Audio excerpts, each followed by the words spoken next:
क्या आप जानते हैं कि जो कुछ भी पैदा होता है वो नष्ट भी हो जाता है? ये सच्चाई सुनने में आसान लगती है, लेकिन जब ये हमारे दिल को छू लेती है तो दुख का राज खुल जाता है। हमारा मन, शरीर, सुख दुख सब क्षणभंगुर हैं, फिर भी हम इनसे चिपक जाते हैं और दुख झेलते रहते हैं।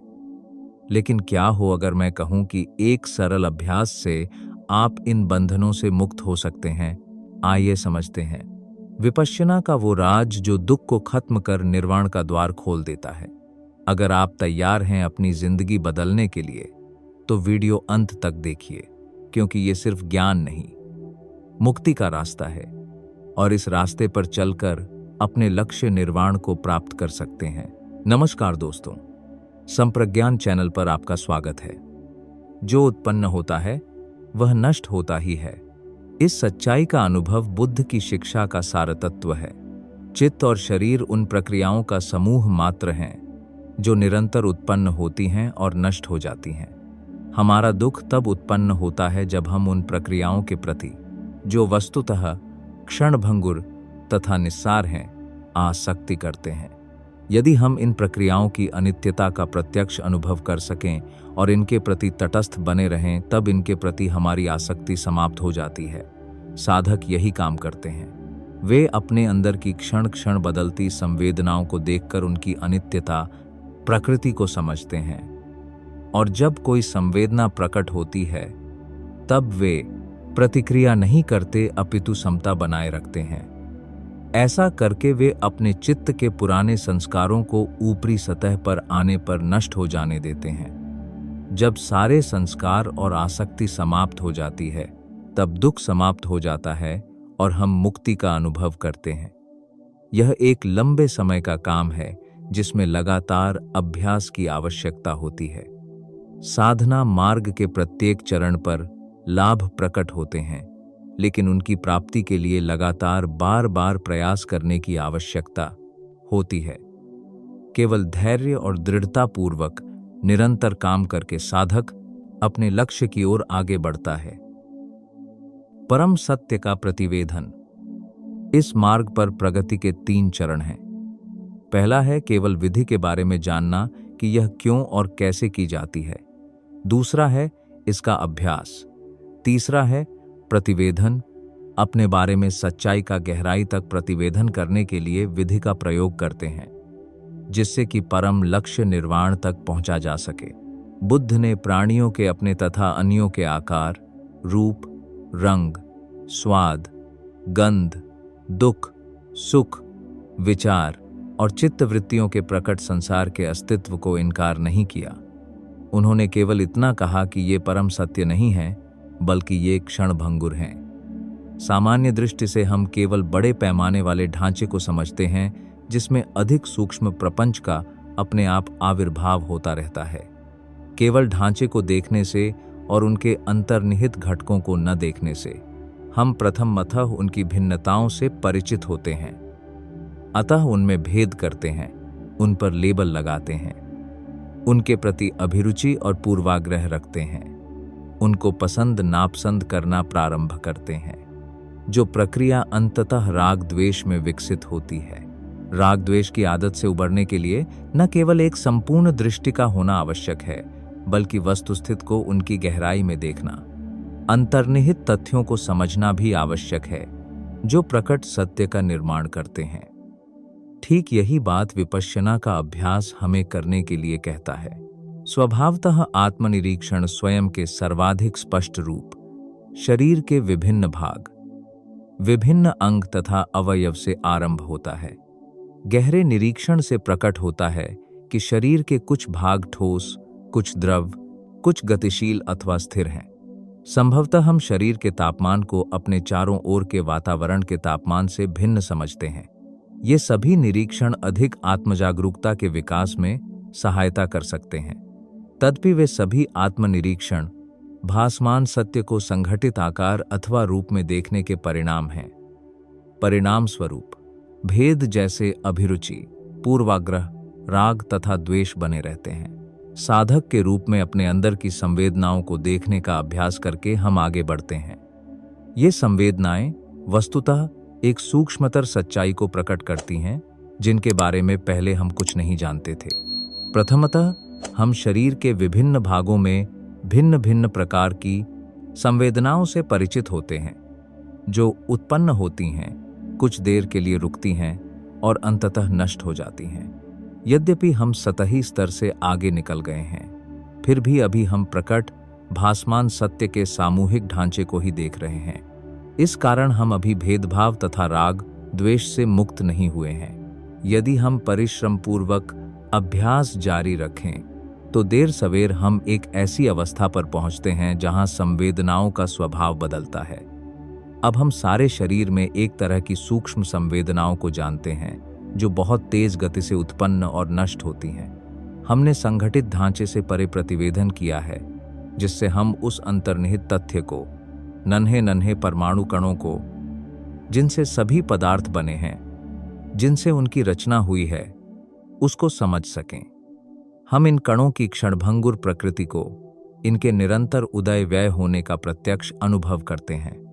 अब हम अंदर जो कुछ देखते हैं, रक्त अथवा अस्थि, ठोस, द्रव, गैस, चाहे सुंदर अथवा असुंदर, उन सबको एक कंपन ही कंपन समझते हैं, जिनमें एक दूसरे से भेद नहीं किया जा सकता।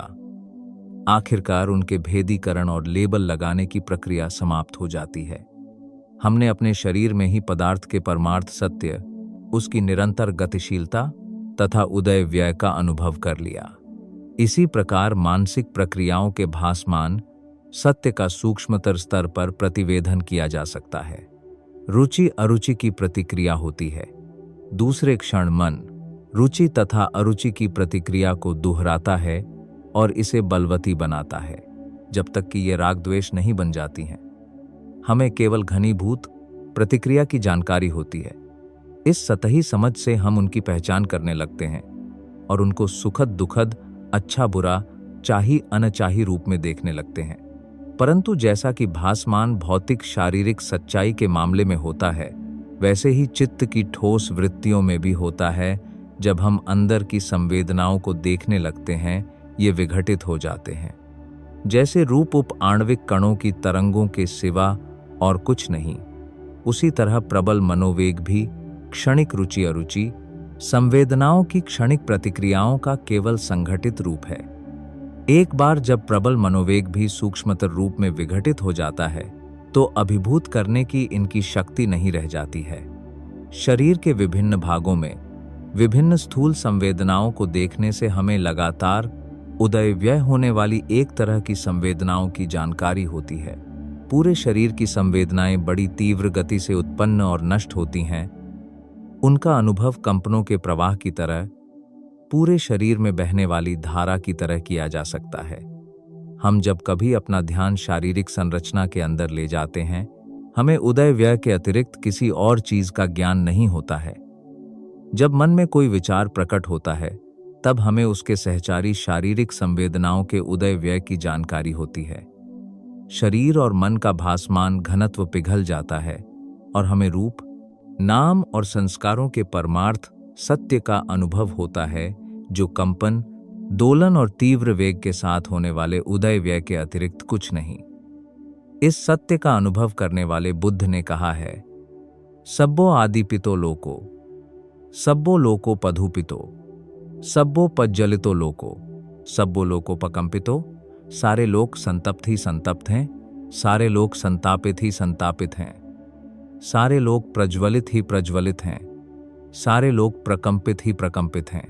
भंग के इस सोपान पर पहुंचने के लिए साधक को जागरूकता तथा समता के विकास के अतिरिक्त और कुछ करने की आवश्यकता नहीं। जिस प्रकार एक वैज्ञानिक अधिक सूक्ष्म तथ्यों को अपने माइक्रोस्कोप के ताल लेंस को बढ़ाकर देखता है, उसी प्रकार जागरूकता और समता का विकास करके साधक अपने अंदर की सूक्ष्मतर सच्चाइयों को देखने के लिए अपनी क्षमता को बढ़ाता है। यह अनुभव जब होता है, वस्तुतः बहुत सुखद होता है। सभी दर्द और पीड़ाएं मिट जाती हैं, संवेदना विहीन सभी क्षेत्र लुप्त गायब हो जाते हैं। व्यक्ति शांति, सुख और परमानंद का अनुभव करता है। बुद्ध इसका वर्णन इस प्रकार करते हैं, यतो यतो सम्मसति खंधानम उद्ययभयम। लभति पीति पामोज अमतम तम विजानतम। साधक सम्यक सावधानता के साथ जब जब शरीर और चित्त स्कंधों के उदय व्यय रूपी अनित्यता की विपश्यना द्वारा अनुभूति करता है, तब तब उसे प्रीति प्रमोद रूपी आध्यात्मिक सुख की उपलब्धि होती है। ज्ञानियों के लिए यह अमृत है। साधना के मार्ग पर आगे बढ़ने से परम सुख का उदय होना ही है, जब मन और शरीर का भासमान घनत्व ठोसपना पिघल जाता है। इस सुखद स्थिति के आनंद से हम यह सोच सकते हैं कि यह अंतिम लक्ष्य है, लेकिन यह केवल मार्ग के बीच का पड़ाव है। इस बिंदु से हम मन और शरीर के परे परमार्थ सत्य के अनुभव के लिए, दुख से पूर्ण मुक्ति की प्राप्ति के लिए और आगे बढ़ते हैं। बुद्ध के इन शब्दों का अर्थ हमारी अपनी विपश्यना साधना से बहुत स्पष्ट हो जाता है। प्रकट सत्य से सूक्ष्म सत्य का प्रतिवेदन करते हुए हम सारे शरीर में कंपनों के धारा प्रवाह का रस लेना शुरू कर देते हैं।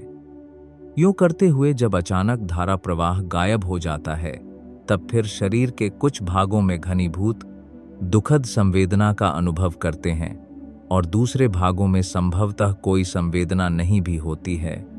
तब हम फिर मन में प्रबल वृत्तियों का अनुभव करते हैं। इस प्रकार यदि हम इस नई स्थिति के प्रति द्वेष अनुभव करने लगते हैं और धारा प्रवाह के वापस लौटने की लालसा करते हैं, तो हमने विपश्यना को नहीं समझा। हमने इसे एक खेल बना दिया जिसमें हमारा लक्ष्य सुखद संवेदनाओं को प्राप्त करना और दुखद को दूर करना है। यह तो वही खेल हुआ जिसे हम जिंदगी भर खेलते रहे। खींचतान, आकर्षण विकर्षण का कभी न खत्म होने वाला चक्कर, जो दुख के अलावा और कुछ नहीं देता है। फिर भी जैसे जैसे प्रज्ञा बढ़ती है, हम समझते हैं कि भंग के अनुभव के बाद भी स्थूल संवेदनाओं का फिर लौटना हमारे पीछे जाने का नहीं, अपितु आगे बढ़ने का संकेतक है। हम विपश्यना की साधना किसी विशेष प्रकार की संवेदना के अनुभव के उद्देश्य से नहीं करते हैं, अपितु चित्त को सभी संस्कारों से मुक्त बनाने के लिए करते हैं। यदि हम किसी संवेदना के साथ प्रतिक्रिया करते हैं तो हम अपना दुख बढ़ाते हैं। यदि हम समता में रहते हैं तो कुछ संस्कार गुजर जाते हैं। संवेदना हमारे लिए दुखों से मुक्त करने का साधन बन जाती है। बिना किसी प्रतिक्रिया के दुखद संवेदनाओं को देखकर हम द्वेष का उन्मूलन करते हैं। बिना किसी प्रतिक्रिया के सुखद संवेदनाओं को देखकर हम राग का उन्मूलन करते हैं। बिना किसी प्रतिक्रिया के अदुख असुख संवेदनाओं को देखकर हम मोह अज्ञान का उन्मूलन करते हैं। अतः कोई भी संवेदना, कोई भी अनुभव तत्वतः अच्छा या बुरा नहीं है। यदि हम समता में हैं तो हर संवेदना अच्छी है। यदि हम अपनी समता खोते हैं तो यह बुरी है। इस समझ के साथ हम प्रत्येक संवेदना का उपयोग संस्कार उन्मूलन के लिए एक उपकरण के रूप में करते हैं। हर अवस्था संस्कार उपेक्षा यानी सभी संस्कारों के प्रति समता भाव की है, जो विभिन्न चरणों से गुजरती हुई क्रमशः मुक्ति के चरम सत्य निर्वाण तक पहुंचाती है। मुक्ति की अनुभूति। मुक्ति संभव है। व्यक्ति सभी संस्कारों, सभी दुखों से मुक्ति प्राप्त कर सकता है। बुद्ध ने इसकी व्याख्या की है, अत्थि भिक्खवे तदायतनम यथ नेव पथवी न आपो न तेजो न वायो न आकाशानक जायतनम न विगजनक जायतनम न आकिक जग जायतनम न नेवस्नासक जायतनम नायलोको न परलोको न उभो चंदिम सूर्या तत्रापाह भिक्खवे नेव आगतिं वदामि न गति न ठितिन न च्युतिन न उपत्तिन अपतिध्वम अपवत्तन अनारम्मण में वेतन ऐसे वन तो दुखस्सा ति। यह एक ऐसा अनुभव क्षेत्र है जो संपूर्ण रूप जगत, संपूर्ण नाम जगत से परे है, जो न तो इहलोक है, न परलोक है और न दोनों है, न चंद्रमा है न सूर्य है। इसे मैं न तो उदय व्यय, न स्थिर, न जन्म, न पुनर्जन्म कहता हूं। यह बिना आधार का, बिना विकास का, बिना नीम का है। यह दुख निरोध है। उन्होंने यह भी कहा, अत्थि भिक्खवे अजातम अभूतम अक्तम असजौगतम नो चेतम भिक्खवे अभविस अजातम अभूतम अक्तम असजौगतम नैध जातस भूतस कतस सजोगथस निस्सरणम पगजैत यस्मा चखो भिक्खवे अथि अजातम अभूतम अक्तम अस्तम तस्मा जातस भूतस कतस सदुघतस निस्सरणम पगजायतीति। निर्वाण अजात अभूत अकृत असंस्कृत है। यदि वह अजात अभूत अकृत असंस्कृत नहीं होता तो जातकृत भूतकृत संस्कृत से मुक्ति नहीं जानी जाती, क्योंकि वह अजात है इसलिए जात भूत से मुक्ति जानी जाती है। निर्वाण कोई ऐसी अवस्था नहीं है जहां मृत्यु के पश्चात लोग जाते हैं। इसका अनुभव हमें यहीं अभी हमारे अंदर होता है। निषेध के रूप में इसका समस्त वर्णन नकारात्मक शब्दों में किया जाता है, इसलिए नहीं कि यह एक निषेधात्मक अनुभव है, अपितु इसलिए कि इसके वर्णन के लिए हमारे पास और कोई रास्ता नहीं है। प्रत्येक भाषा के पास भौतिक और मानसिक तथ्यों के क्षेत्र को अभिव्यक्त करने के लिए शब्द होते हैं, परंतु जो कुछ मन और शरीर के परे है उसके वर्णन के लिए शब्द अथवा अवधारणाएं नहीं होती। यह निर्वाण सभी प्रकार की श्रेणियों, सभी प्रकार की भिन्नताओं का खुलेआम विरोध करता है। हम इसका वर्णन जो कुछ यह नहीं है उसके कथन द्वारा ही कर सकते हैं। वस्तुतः निर्वाण की व्याख्या करना निरर्थक है। कोई भी वर्णन भ्रामक होगा। इसके लिए विवेचना और तर्क करने की अपेक्षा अधिक महत्वपूर्ण है इसका अनुभव करना। बुद्ध ने कहा, इदम दुख निरोधम अर्यश्चंति में भिक्खवे पुब्बे अननुस्सुतेषु धम्मेषु चक्षु उद्पादि आणम उद्पादि पगजा उद्पादि विज्जा उद्पादि आलोको उद्पादि कि दुख निरोध आर्य सत्य का अनुभव स्वयं करना है। जब किसी ने निर्वाण का अनुभव कर लिया तभी यह उसके लिए वास्तविक है। तब उससे संबंधित सभी तर्क अप्रासंगिक हो जाते हैं। मुक्ति के परम सत्य के अनुभव के लिए हमारे लिए पहले प्रकट सच्चाई के परे का प्रतिवेदन और शरीर तथा मन की भंगावस्था का अनुभव करना आवश्यक है। साधक प्रकट सत्य से परे जितना अधिक प्रतिवेदन करता है उतना अधिक राग, द्वेष और आसक्ति को छोड़ता है तथा परमार्थ सत्य के अधिक निकट पहुंचता है। विभिन्न चरणों में काम करते हुए साधक स्वाभाविक रूप से एक ऐसे सोपान पर पहुंचता है जहां अंतिम चरण निर्वाण का अनुभव है। इसके लिए लालायित होने की कोई बात नहीं, उसके आने के बारे में संदेह करने का कोई कारण नहीं। इसे उन सबके पास आना ही चाहिए जो सही ढंग से धर्म धारण करते हैं। यह कब आएगा कोई नहीं कह सकता। यह अंशतः प्रत्येक व्यक्ति में संचित संस्कार पर और अंशतः उन्मूलन के लिए किए गए उसके प्रयास पर निर्भर करता है। लक्ष्य प्राप्ति के लिए कोई इतना ही कर सकता है और इतना ही करना आवश्यक है कि बिना प्रतिक्रिया किए प्रत्येक संवेदना को देखना जारी रखे। हम यह तय नहीं कर सकते कि हम परम सत्य निर्वाण का अनुभव कब करेंगे, परंतु यह सुनिश्चित कर सकते हैं कि हम इसकी ओर प्रगति करते जा रहे हैं। हम चित्त की वर्तमान अवस्था का नियंत्रण कर सकते हैं। हमारे बाहर या भीतर जो कुछ भी होता हो, अपनी समता बनाए रखकर हम इसी क्षण मुक्ति प्राप्त करते हैं।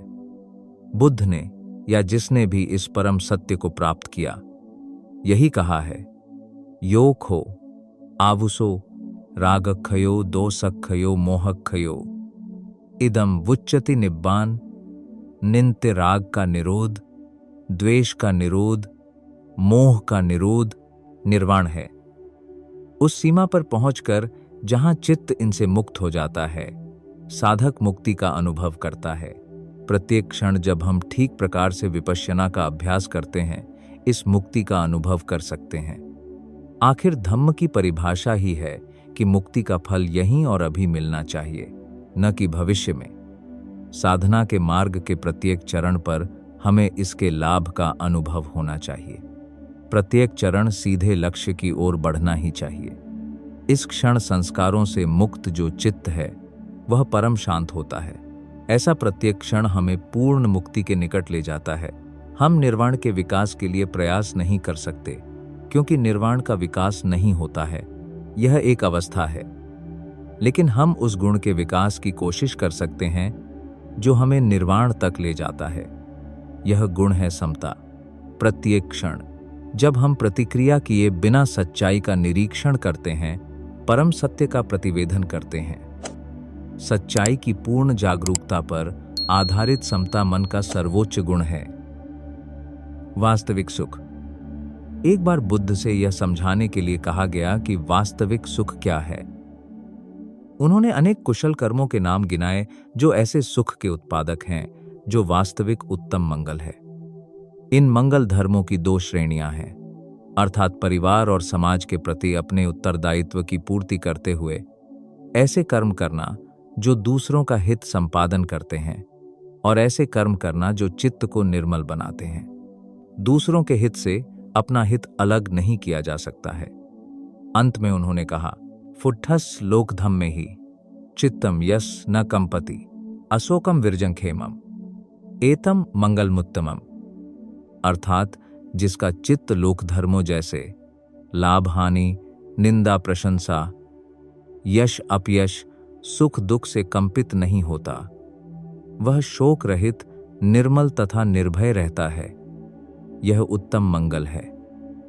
अपने शरीर स्कंध और चित्त स्कंध के छोटे से छोटे भाग में अथवा बाहरी दुनिया में कुछ भी होता हो, बिना तनाव के अथवा बिना राग द्वेष किए पूरी सहजता और मुस्कान के साथ व्यक्ति उसका सामना करने में समर्थ होता है। प्रत्येक स्थिति में चाहे वह सुखद दुखद हो, इच्छित अनिच्छित हो, उसे कोई चिंता नहीं होती। अनित्यता की समझ के साथ वह पूर्ण सुरक्षित अनुभव करता है। यह उत्तम मंगल है। यह जानते हुए कि आप स्वयं अपना मालिक हैं और कुछ भी आपको अभिभूत नहीं कर सकता। जीवन जो कुछ आपको देता है उसे मुस्कुराते हुए आप स्वीकार कर सकते हैं। यह मन की पूर्ण समता है। यह वास्तविक मुक्ति है। विपश्यना अभ्यास के द्वारा इसे हम यहीं और अभी प्राप्त कर सकते हैं। वास्तविक समता केवल अभावात्मक अथवा निष्क्रिय अलगाव नहीं है। यह किसी ऐसे व्यक्ति की अंध स्वीकृति अथवा भावशून्यता नहीं है जो जीवन की समस्याओं से पलायन चाहता है अथवा जो रेत में अपना सिर छिपाने की कोशिश करता है, बल्कि यह चित्त के वास्तविक संतुलन, समस्याओं के प्रति पूर्ण जागरूकता तथा सच्चाई के सभी स्तरों की जागरूकता पर आधारित है। राग अथवा द्वेष के अभाव का अभिप्राय निर्मम उदासीनता की मनोवृत्ति नहीं है, जिसमें व्यक्ति स्वयं की मुक्ति का आनंद लेता है और दूसरों के दुखों पर कोई ध्यान नहीं देता। इसके विपरीत वास्तविक समता को ठीक ही पवित्र उपेक्षा कहा गया है। यह एक गत्यात्मक गुण है, चित्त विशुद्धि की अभिव्यक्ति है। मन जब अंध प्रतिक्रिया की आदत से मुक्त हो जाता है, तब सचमुच सकारात्मक कर्म कर सकता है, जो रचनात्मक, उत्पादक एवं स्वयं तथा दूसरों के लिए लाभकारी ही होता है। उपेक्षा के साथ विशुद्ध मन के अन्य गुण उपजते हैं। मैत्री अर्थात बदले में कोई चीज चाहे बिना दूसरों का हित संपादन करना, दूसरों की विफलता और दुख में उनके प्रति करुणा और उनकी सफलता और सौभाग्य में मुदिता। ये चार गुण ब्रह्म विहार विपश्यना अभ्यास के अपरिहार्य परिणाम हैं। पहले व्यक्ति हमेशा जो कुछ अपने लिए अच्छा था उसे अपने पास रखने की कोशिश करता था और जो कुछ अनिच्छित था उसे दूसरों के लिए छोड़ देता था। अब वह समझ गया है कि दूसरों की खुशी की कीमत पर अपनी खुशी प्राप्त नहीं की जा सकती है। दूसरों को खुशी देने में ही स्वयं को खुशी मिलती है। इसलिए व्यक्ति के पास जो कुछ अच्छा है वह उसे दूसरों के साथ बांटना चाहता है। दुखों से उबरने और मुक्ति का अनुभव करने पर व्यक्ति समझता है कि यही सबसे बड़ा मंगल है। इस प्रकार व्यक्ति चाहता है कि दूसरे भी इस मंगल का अनुभव करें और अपने दुखों से बाहर निकलने का रास्ता ढूंढ निकालें। विपश्यना ध्यान की तार्किक परिणति है। मेत्ता भावना अर्थात दूसरों के प्रति मैत्री का विकास। पहले इस भावना के प्रति कोई दिखावटी प्रेम दिखाता होगा, परंतु उसके अंतर्मन की गहराई में राग द्वेष की वही पुरानी प्रक्रिया चलती रहती थी। अब कुछ सीमा तक प्रतिक्रिया की प्रक्रिया बंद हो गई है। अहंकार की पुरानी आदत चली गई है और अंतर्मन की गहराई से सद्भावना का स्रोत स्वाभाविक रूप से प्रवाहित होने लगा है। इसके पीछे लगी शुद्ध चित्त की संपूर्ण शक्ति के साथ यह सद्भावना सबके हित के लिए एक शांत, सामंजस्यपूर्ण वातावरण निर्माण करने के लिए बहुत बलशाली हो सकती है। कुछ ऐसे लोग हैं जो यह सोचते हैं कि सदा संतुलित बने रहने अर्थात समता में बने रहने का अर्थ यह है कि व्यक्ति जीवन के संपूर्ण वैविध्य का आनंद नहीं उठा सकता। मानो कि एक चित्रकार के पास विविध रंगों से भरी रंगपट्टिका है और वह केवल भूरे रंग का प्रयोग करना चाहे, अथवा किसी के पास पियानो है और वह केवल मध्य सी का स्वर बजाना चाहे। यह समता की गलत समझ है। वास्तविकता यह है कि पियानो बेसुरा है और हम उसे बजाना नहीं जानते। आत्माभिव्यक्ति के नाम पर महज कुंजियों को दबाने से केवल बेसुरापन उत्पन्न होगा, लेकिन यदि हम उस वाद्ययंत्र का सुर मिलाना सीख लें और उसे ठीक ढंग से बजाएं तो हम संगीत उत्पन्न कर सकते हैं। जब निम्नतम स्वर से उच्चतम स्वर तक कुंजी पटल की पूरी श्रेणी का हम उपयोग करते हैं, तब प्रत्येक स्वर जिसे हम बजाते हैं सौंदर्य एवं समरसता की सृष्टि करता है। बुद्ध ने कहा कि चित्त शुद्धि तथा पूर्ण प्रज्ञा प्राप्ति के द्वारा व्यक्ति उल्लास, परमानंद, प्रश्रब्धि, जागरूकता, पूरी समझ और सच्चे सुखों का अनुभव करता है। एक संतुलित चित्त से, समता भरे चित्त से हम जीवन का और अधिक आनंद उठा सकते हैं। जब एक सुखद स्थिति प्रकट होती है, तब हम वर्तमान क्षण की पूर्ण एवं निर्विघ्न जागरूकता के साथ इसका पूरा स्वाद ले सकते हैं। लेकिन जब यह अनुभव समाप्त हो जाता है, तब दुखी नहीं होते हैं। यह समझते हुए कि इसका परिवर्तन होना ही था, हम मुस्कुराते रहते हैं। इसी प्रकार जब कोई दुखद स्थिति प्रकट होती है, तब परेशान नहीं होते हैं। इसकी बजाय हम इसे समझते हैं और ऐसा करके संभवतः इसको बदलने का कोई रास्ता ढूंढते हैं। यदि यह हमारे सामर्थ्य में नहीं है, तो भी यह अच्छी तरह जानते हुए कि यह अनुभव अनित्य है और इसे समाप्त होना ही है, हम शांत बने रहते हैं। इस प्रकार अपने मन को तनाव मुक्त रखकर हम अधिक आनंददायक और रचनात्मक जीवन जी सकते हैं। एक कहानी है कि बर्मा में लोग सयाजी उबा खिन के शिष्यों की यह कहकर आलोचना करते थे कि उनमें विपश्यना साधना करने वाले व्यक्ति के उपयुक्त गंभीर आचरण का अभाव है। एक शिविर में आलोचकों ने स्वीकार किया कि जैसा चाहिए था वैसा उन्होंने गंभीरतापूर्वक काम किया और बाद में वे हमेशा प्रसन्नता से मुस्कुराते रहे। जब यह आलोचना देश के एक सर्वाधिक आदरणीय भिक्षु बेबू सयाड़ो के पास पहुंची, उन्होंने उत्तर दिया, वे मुस्कुराते हैं इसलिए कि वे मुस्कुरा सकते हैं। यह मुस्कुराहट आसक्ति अथवा मोह की न होकर धम्म की थी। जिसने अपने चित्त को शुद्ध कर लिया है, वह अपना तेवर चढ़ाकर नहीं घूमता फिरेगा। जब दुख का निवारण हो जाता है, तब मुस्कुराना स्वाभाविक है। जब कोई मुक्ति का मार्ग सीख लेता है, तब यह स्वाभाविक है कि वह सुख का अनुभव करता है। यह हार्दिक मुस्कुराहट शांति, समता और सद्भावना की अभिव्यक्ति करती है। जो मुस्कुराहट प्रत्येक स्थिति में विद्यमान रहती है, वही वास्तविक प्रसन्नता है। यही धम्म का लक्ष्य है। तो दोस्तों, आज हमने जाना कि जीवन का असली सुख समता में है। न राग, न द्वेष, बस सच्चाई का निरीक्षण। ये शिक्षा बताती है कि निर्वाण कोई दूर का सपना नहीं, बल्कि यहीं अभी हमारे अंदर का अनुभव है। जब हम हर संवेदना को बिना प्रतिक्रिया के देखते हैं, तो संस्कार मिटते हैं, दुख समाप्त होता है और वो हार्दिक मुस्कान आ जाती है जो हर स्थिति में चमकती है। याद रखिए, सब्बो आदीपितो लोको, ये संसार कंपन का प्रवाह है, लेकिन समता से हम मुक्त हो जाते हैं। अगर आपको हमारा यह वीडियो पसंद आया और इससे कुछ नया सीखने को मिला, तो कृपया इसे लाइक करें, शेयर करें और संप्रज्ञान परिवार का हिस्सा बनने के लिए चैनल को सब्सक्राइब जरूर करें और बेल आइकॉन भी दबा दें, ताकि आपको नए वीडियो की जानकारी तुरंत मिल जाए। मिलते हैं अगले वीडियो में। तब तक जागरूक रहें, शांत रहें। भवतु सब मंगलम, सबका मंगल हो।